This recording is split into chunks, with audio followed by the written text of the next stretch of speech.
It's your first time, obviously, in this time. So you hopefully that this might be the start of just continuing on for years to come for you guys. Yeah, we'll put up our hand all the time. And again, it's really hats off to North Melbourne. I thought they just really presented the game, fantastically well.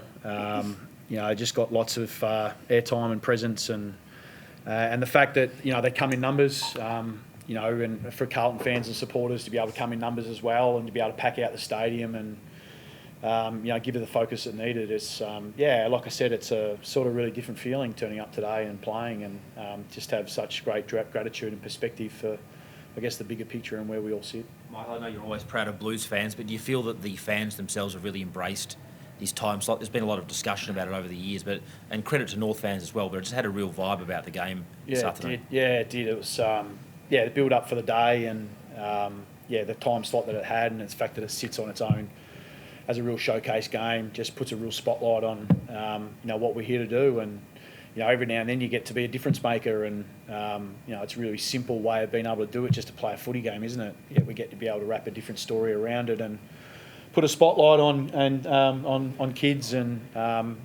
as you can see, Kiara's got a massive smile on her face, so I think we've achieved our goal. Just on the performance, Bossy, you were seriously challenged for more than a half of the match, found yourself 9 points down in that third quarter. Was the response the most pleasing part of today? Yeah, absolutely. That's couldn't have put it better myself. Look, we turned up to the game understanding that it was going to be pretty ferocious. We also understood as a footy club that North, they really want to showcase this event and want to put their hand up to keep it as their own, and so they should. It was always going to be ferocious at the start, and they well and truly did a number on us around the ball at different stages in the first half, and we weren't really getting our hands on, our defenders were, but around the ball we weren't getting our hands on it, and really challenged us in a lot of areas. So we had a chat at half time, and I guess sort of put it on them around our contest and playing too safe, and we needed to sort of light up the ball a little bit more and give our forwards more looks. So we're able to do that, and we corrected in the third quarter. With all due respect to the opposition, they were obviously very undermanned down back with Ben Mackay out, Griffin Logue out. Did Curnow and Harry sort of really set themselves for this game as a real big chance to fill their boots, I guess, and they ended up kicking 10 between them, I guess? No, I think you drift in a dangerous mindset if you sort of think you're looking at an opposition and think this is the day it's going to be.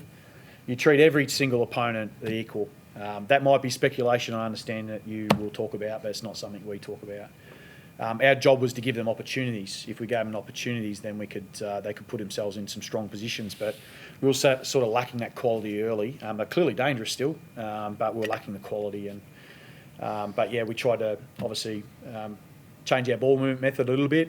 But more importantly, I just think we aimed up a little bit more around contest, which gave us the chance to be able to do that. How pleased were, just to follow on from that, how pleased were you with the way they worked together? Like, it felt like often one would get deep and one would really come up and be the get-out kick, and some of their field kicking to each other and to other players was really impressive as well. Yeah, and that's what we've seen over the time, and I understand there's a bit of dialogue last week and sort of probably some clever terminologies used, but it was a bit of a hot take because the reality is that over the course of the last 12 months we've seen that relationship really grow, and where we acknowledge is it's still in its infancy. They haven't played a lot of footy together. But it's also not about those two. It's about our forward mix. And, while they're threatening, we want our ground level to be threatening as well. So, and we've been able to get that balance in the last couple of weeks. So our smalls have started to come a little bit more threatening. And if they want to come off and jump in the air with Harry, well, then we've got the ground level to be able to give us the presence and hopefully be a little dangerous. So, like every area, it needs a unit, and they're certainly gelling forward of the ball. Boss, you mentioned playing safe. You've got some serious weapons, but obviously you want to stick to your structures and your processes. How do you sort of balance that up at halftime in terms of the that's the thing. I don't think we were. That was the conversation. For some reason we weren't setting up the ground very well, and we weren't playing what was in front of us, and that was the conversation. So I understand that may be what it looked like, but it was actually it was the reverse. It was actually not sticking to it. So. And then, we were able to correct it and got the game on our terms. And, the last quarter, we certainly didn't play the way that we wanted to play. And I spoke to the boys about it because I found the last quarter really disappointing. There's a way we want to play, and that's really important to us. And the style of footy we want to play, we just didn't hold that up for 4 quarters. So that's something we've still got to go to work on. Just one on the sub, Lossie. Obviously, Lockie O'Brien came in this week. He'd been the sub for the previous 3 weeks. Is there a limit you think someone can be a sub for, a number of weeks, before they need a full game? It's a bit case by case. Yeah. It is a bit case by case. What you probably don't know is Locke played a full game in the VFL last week. So we weren't really that worried about him being able to play out this game after a few weeks. So it's all about the man management. As you would have seen, Gov come off. He was just tightening up in a few different areas and had a corky he was managing, and we sort of felt like it was better to take a conservative approach there. So he's done nothing, but at the same time he was tightening up, so we sort of thought we'd take the preventative measure. Is there, just last one on the sub overall, is there, as the season goes on, do you have in your mind perhaps there is the ideal sub in the team that could be used later in the season? When I think teams will change the way that they use it.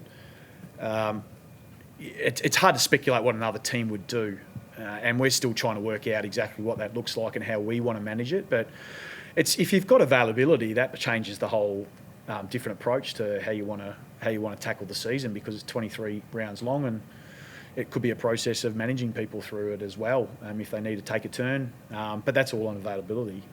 That would be the perfect scenario, but as we know, it doesn't always work out as those perfect scenarios. You may not be aware of this, but it's the club's best start to a season since 1995, which is also a very famous year in the club's history. I'm sure that the fans are getting quite excited after 4 weeks. How do you sort of handle it? Do you embrace the hype from the fan base? No, we have from the start. Yeah. We don't want to step away from our responsibilities and the way we want to turn up and play every single week. And if we've got a supporter base that connects into that and they love the way that we're going about it, well, that's a great thing. And if it means that we get to play every week in front of 50,000, 60,000 fans, I mean, how exciting is that for us? I mean, that makes us really unique and different to a lot of teams in the competition. So, we'll look forward to that, but at the same time, what we are focused on is making sure we enjoy that journey along the way, and we just stay totally present to each game we play. I think out of this game, we take away 4 points. We were challenged. We got a great response. Didn't like the way we finished. So we've still got things we need to work on in our game before we could even speculate what the rest of that looks like. I guess you see it as you guys are in a position of strength, the fact that you're still undefeated, and in all 4 games there were, large periods of the games where you weren't, playing the football that you like, but yet here you are, 3 wins and a draw, no losses yet. Yeah. Well, it's nice to learn winning, that's for sure. So I'd rather learn that way. But as long as the ears stay open, we keep listening, we keep going to work on our game. We've got still things that we want to, progress in. And, I was even looking today, just sitting down and reflecting across, the last 3 weeks and just writing some things down. And, and we were able today, we had some really great impact in some of the things that I wrote down, but we weren't able to sustain it. And that's still the thing that we've got to go after. And there's a minimum standard we expect. And we fell short for a quarter. We expected North to come hard. They did. We wanted a response. We got it. We just didn't finish the way we wanted to. Some discussion regarding Sam Walsh during the week, and I think there was some sort of mail that he's pushing to play. Could you just give us an update on that firstly, and whether he could play next week? No, he'll play next week. He had some milestones that he had to finish off on Thursday, and we've been pretty steadfast. Like we've very early on, we communicated out that it would probably be this timeline before we really knew where he was at. It's a slightly different recovery process than most, and that he's got some important milestones to reach. He reached his last one, Wednesday. So that means he's available for selection next week. So he'll be right to go. Any other reinforcement, like a Matt Kennedy? Yeah, he'll be back next week. Obviously, Blake will be back as well. Sam Durden, who's been out as well, he'll come back as well. So I think they're the only ones, Will, aren't they? There's no other ones. Yeah. Is there any consideration of playing Walsh in the VFL, or is that ridiculous as a run? Jay. No, I think we'll fit him in. Very good. Just Mitch McGovern towards the end. Mitch McGovern seems. No, he's okay. Yep. He was tightening up, and it was very much a preventative measure. So we sort of that was the forefront of the mind. We were going to do the sub a little bit earlier, but just because he was tightening up and he sort of had the bruise, we held it a little longer, just sort of seeing where the game was going to go, and we were obviously able to activate that a little bit earlier. So not such a bad thing for us. No one else you're worried about injury-wise? No, but I always wait till Mondays on these things because the next 2 days always scare me a little bit. It looks like we're in the clear. Thanks for that. Well done. Bye, Kiara. You spoke really well.